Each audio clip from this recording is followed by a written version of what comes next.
Déjà, j'ai grandi dans un quartier où j'étais entouré de beaucoup de stades. Giovanni connaît le camp Cycloncac. Il y avait, derrière le chez moi, il y avait un stade de foot. De l'autre côté, il y avait un stade de basketball. Donc, ce qui fait que ça a été très facile pour moi. À tout moment, quand ma maman m'envoyait à la boutique, moi, je rentrais toujours dans la nuit parce que je m'arrêtais pour jouer avec les bouteilles. Et il y a un coach, Chico, il a son académie au stade du camp Cycloncac. Il m'a pris, il m'a mis dans son académie avec les garçons. C'était pas facile parce que les parents disaient non, elle est une fille, elle doit pas jouer au ballon.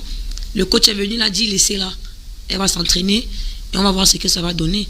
Donc au fur et à mesure, quand j'ai commencé avec les FINASCO, les petits voyages, les stages, même comme j'étais pas retenue, mes parents ont compris que là, il y a quelque chose. Il est temps qu'ils soutiennent et puis on va voir ce que ça va donner.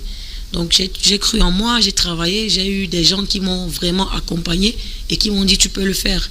Et au fur et à mesure, c'est arrivé comme ça. À des moments, quand je regarde certains buts que j'ai marqués, je n'arrive pas à croire que c'est moi qui inscrit ce genre de but. Mais après, quand tu travailles, il n'y a rien de surprenant dans ce qui arrive. Vous savez, le football, c'est une continuité. Parce que quand je